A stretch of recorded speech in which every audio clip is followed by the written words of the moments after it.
बिस्मिल्लाहिर्रहमानिर्रहीम अस्सलाम वालेकुम। आप देख रहे हैं पाकिस्तान टॉक। मैं ज़ीशान नूर हूँ। पाकिस्तान में सियासी गिरफ्तारियों का एक सिलसिला जारी है। ये कोई नई बात नहीं है। क़याम पाकिस्तान से लेके अब तक पाकिस्तान के जितने बड़े सियासतदान थे और वो लोग जिन्होंने पाकिस्तान की आज़ादी और जमहूरियत के लिए कुर्बानियाँ दी, उनका इस्तेहसाल होता रहा है। बानिया पाकिस्तान कायदे-आज़म मोहम्मद अली जिन्ना ने अपनी ज़िंदगी के आखिरी लम्हात जिस तरह की कस्मापुरसी की हालत में गुजारे, वो भी आप लोगों को मालूम है। पाकिस्तान के पहले वज़ीर आज़म लियाकत अली ख़ान का रावलपिंडी में कत्ल कर दिया जाता है। फिर फ़ातिमा जिन्ना को भी इस्लामी जमहूरिया पाकिस्तान में गद्दार करार दिया गया। नाज़रीन, 1970 की दिहाई के एक बहुत बड़े सियासतदान और वो लीडर जो उस वक्त मुस्लिम दुनिया के तमाम लीडरान को एक पेज पर इकट्ठा करने की कोशिश में थे, उनका जुडिशल मर्डर कर दिया जाता है। फिर 1990 से 2000 की दिहाई में पाकिस्तान की 3 से 4 जमहूरी हुकूमतें गिराई जाती हैं। फिर इस मुल्क का आइन तोड़कर जमहूरियत के ऊपर शब खून मारकर मार्शल लॉ नाफज कर दिया जाता है। दिसंबर 2007 में पाकिस्तान की पहली खातून वज़ीर आज़म मोहतरमा बेनज़ीर भुट्टो को शहीद कर दिया जाता है, लेकिन उसकी कोई तहकीकात मुकम्मल नहीं होती। लेकिन इस वक्त हमें ज़रूरत है मौजूदा हालात के ऊपर बात करने की। लेकिन नाज़रीन, हमें हमारा माजी और तारीख़ को भी सामने रखने की ज़रूरत है, क्योंकि जो लोग और कौमें अपना माजी भूल जाती हैं, उनका मुस्तकबिल कोई इतना ताबनाक नहीं होता। तो नाज़रीन, इन सियासतदानों की गिरफ्तारियों के हवाले से हमेशा जो बहुत अहम और बुनियादी सवाल मेरे जहन में आता है, वो मैं आपके सामने रखता हूँ। लेकिन उससे पहले जो पाकिस्तान तहरीक इंसाफ की हुकूमत और इस वक्त की जो मौजूदा PDM सरकार है, इन दोनों हुकूमतों में सियासतदानों की गिरफ्तारियों के जो नित नए रिकॉर्ड कायम हुए हैं, वो मैं थोड़ी सी तफसील आपके सामने रखूँगा। उसके बाद फिर वो बुनियादी सवालात जो हमेशा मेरे जहन में आते हैं, वो मैं आपके सामने रखूँगा। अगर हम PDM की बात करें तो अप्रैल 2022 से अब तक 10 महीने की हुकूमत में इस हुकूमत के अंदर पाकिस्तान तहरीक इंसाफ की सीनियर क़यादत के ऊपर मुकदमात का इंदराज किया गया और सीनियर सहाफ़ियों के ऊपर भी मुकदमे दर्ज किए गए। अगर हम सहाफ़ियों की बात करें तो डॉक्टर मोहित पीरज़ादा, इमरान रियाज़ ख़ान, समी इब्राहिम, साबर शाकर और जमील फ़रूकी के ऊपर मुकदमात का इंदराज किया गया। लेकिन नाज़रीन, पाकिस्तान की सहाफ़त का जो सबसे होलनाक, अंदोनाक और दिलखराश वाक़या था, वो अरशद शरीफ शहीद का था। नाज़रीन, अरशद शरीफ शहीद पाकिस्तान की सहाफ़त के एक बहुत बड़े नाम थे। इन्वेस्टिगेटिव जर्नलिज़म में उनका कोई सानी नहीं था। पाकिस्तान में उनके ऊपर 2 दर्जन के करीब मुकदमात का इंदराज किया गया। वो उन मुकदमात का सामना करते करते आखिरकार वो मुल्क से बाहर जाने पर मजबूर हो गए। फिर आप सब ने देखा और सुना कि कीनिया में कैसे बेदर्दी के साथ उनका कत्ल कर दिया गया। कीनिया नाज़रीन 5.5 करोड़ आबादी के ऊपर मुश्तमिल एक मुल्क है और उस मुल्क में 24 करोड़ आबादी के एक मुल्क और एक न्यूक्लियर एटॉमिक पावर मुल्क के एक लॉ अबाइडन, एक टैक्स पेयर, एक सीनियर सिटीज़न और सीनियर सहाफ़ी का कत्ल कर दिया जाता है।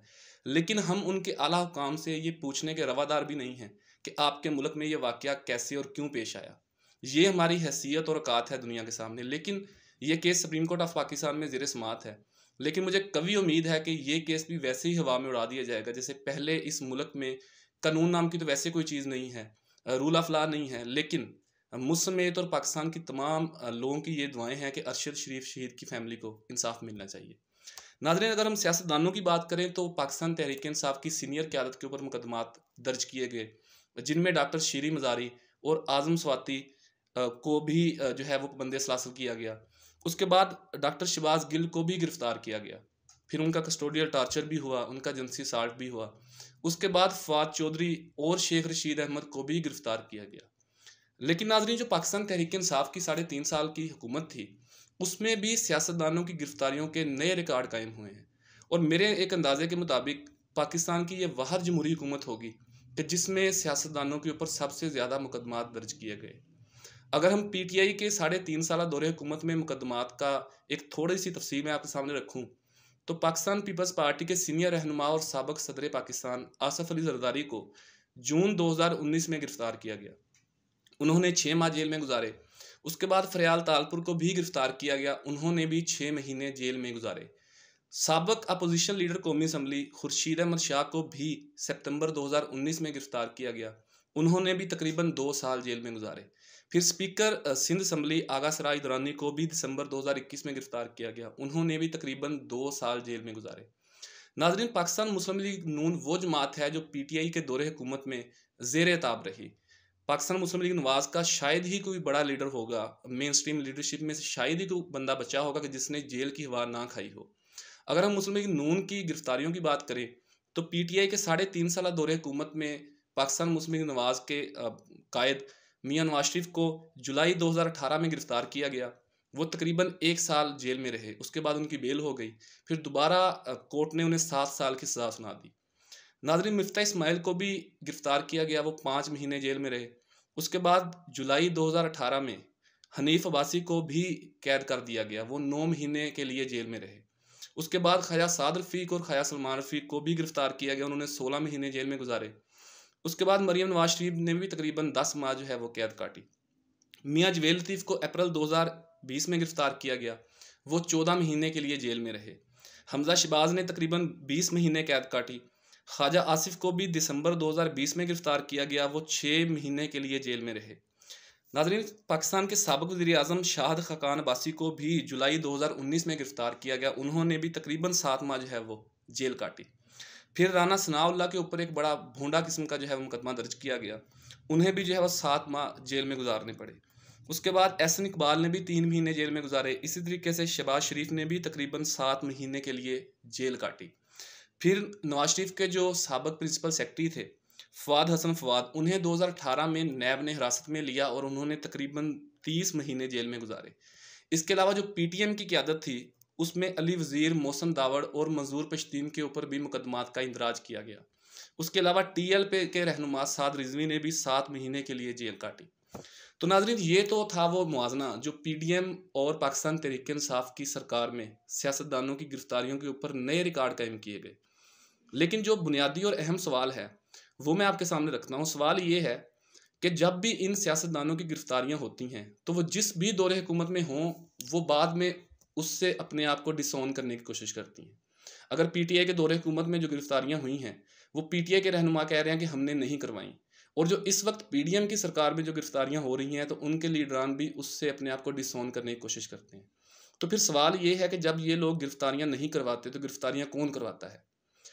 वो जो कोई भी करवाता है। तो हमारा सवाल सिर्फ ये है, और मैं आपसे भी गुजारिश करूंगा कि जब ये लोग आपसे वोट मांगने की हैसियत से आएँ तो आपने इंतहाई इज्जत और एहतराम के दायरे में रहते हुए इनसे ये सवाल ज़रूर करना है कि जनाब मोहतरम, जब आप अपने बुनियादी हकूक़ के तहफ़्फ़ुज़ के लिए कुछ नहीं कर सकते तो आप हमारे लिए क्या करेंगे? ये किसी भी शहरी का बुनियादी हक है कि उसे बिला वजह जेल में ना डाला जाए।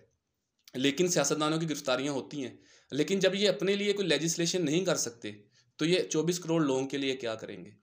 नाजरीन, पाकिस्तान के मसाइल का हल इंतखाबात नहीं है, क्योंकि आज से पहले भी इंतखाबात होते रहे हैं, हुकूमतें बनती रही हैं, बल्कि 2/3 अक्सरियत से भी इस मुल्क में हुकूमतें बनी हैं, लेकिन उन्हें चलने नहीं दिया गया। तो क्या गारंटी है कि कल इंतखाबात हों, परसों हुकूमत बन जाए, उसे चलने दिया जाएगा? इंतखाबात बज़ाहिर इस मुल्क के मसाइल का हल नहीं है। इस मुल्क के मसाइल का हल वो अनासिर हैं कि जो इस सिस्टम को नहीं चलने देते। तो अगर इस मुल्क के जो सियासतदान हैं वो एक चीफ ऑफ आर्मी स्टाफ की एक्सटेंशन के लिए एक पेज पर आ सकते हैं और उस कानून साजी का हिस्सा बन सकते हैं, तो ये पाकिस्तान की 24 करोड़ लोगों के लिए एक पेज पर क्यों नहीं आ सकते? इन्हें चाहिए कि पहले ये एक प्लेटफॉर्म पर आकर उन अनासर का तयन करें कि जिस वजह से ये सिस्टम नहीं चल पाता। उसके बाद इंतखाबात हों, हुकूमत बने, मुश्किल फ़ैसले किए जाएँ और इस कौम के लिए डिलीवर किया जाए। नाजरीन, पाकिस्तान में उस वक्त तक मसाइल का हल नहीं हो सकता जब तक यहाँ पर एक नहीं बल्कि 2 पाकिस्तान है। जब तक यहाँ पर एक कानून नहीं बल्कि 2 कानून हैं, अमीर के लिए और कानून है, गरीब के लिए और कानून है। पाकिस्तान के मसाइल का हल उस वक्त होगा जब इस मुल्क के तमाम सियासतदान, तमाम बिजनेसमैन, तमाम ब्यूरोक्रेट, तमाम जुडिशरी और तमाम एस्टेब्लिशमेंट के बच्चे भी उन स्कूलों में पढ़ें जहाँ पर एक कारपेंटर, एक दर्जी, एक ड्राइवर, एक आम मजदूर का बेटा पढ़ता है। इन लोगों की फैमिलियां भी उन्हीं अस्पतालों से इलाज करवाएं जहां पर एक गरीब और आम आदमी इलाज करवाता है। उस वक्त इस मुल्क के मसाइल का हल हो जाएगा। तो नाजरीन, हमारे मुल्क की जो पाकिस्तान की तारीख है वो इंतहाई जो है वो जब उसे पढ़ा जाता है, देखा जाता है, तो एक शर्म से जो है वो सर झुक जाता है। हम अपनी आने वाली नस्लों को अगर पाकिस्तान की तारीख में बताएं तो हम पाकिस्तान की तारीख के बारे में उन्हें क्या बताएंगे? क्या हम उन्हें ये बताएंगे कि बानिए पाकिस्तान कायद-ए-आज़म मोहम्मद अली जिन्ना की वफ़ात इसलिए हो गई कि जिस एम्बुलेंस में उसे हॉस्पिटल लेके जाया जा रहा था उसका फ्यूल ख़त्म हो गया था? क्या हम उन्हें ये बताएंगे कि पाकिस्तान में मुंतखब वज़राए आज़मों को कत्ल कर दिया जाता है? क्या हम उन्हें ये बताएंगे कि पाकिस्तान में मुंतखब वज़राए आज़मों को या तो जान से जाना पड़ता है या फिर उन्हें जेल में डाल दिया जाता है? क्या हम उन्हें ये बताएंगे कि पाकिस्तान के 24 करोड़ लोग जिस बंदे को मुंतखब करके अवाम में पहुंचाते हैं वो अपनी मुद्दत पूरी नहीं कर पाता? क्या हम उन्हें ये बताएंगे कि पाकिस्तान के मुंतखब वज़राए आज़मों के ऊपर बगावत, तौहीन मज़हब और गद्दारी के मुकदमात जो है वो दर्ज किए जाते हैं? क्या ये हमारी लेगेसी है? क्या ये हमारी मेरास है जो हम अपनी आने वाली नस्लों को बताएंगे? तो ये नाज़रीन वो सारे सवालात थे जो मैंने आपके रूबरू पेश किए। आपकी कीमती सवालात, जवाबात और आपकी कीमती आरा का मैं मुंतज़िर रहूँगा। अपनी कीमती राय से कमेंट सेक्शन में मुझे ज़रूर आगाह कीजिएगा। अब तक के लिए इतना ही, मुझे इजाज़त दीजिए। अल्लाह हाफ़िज़।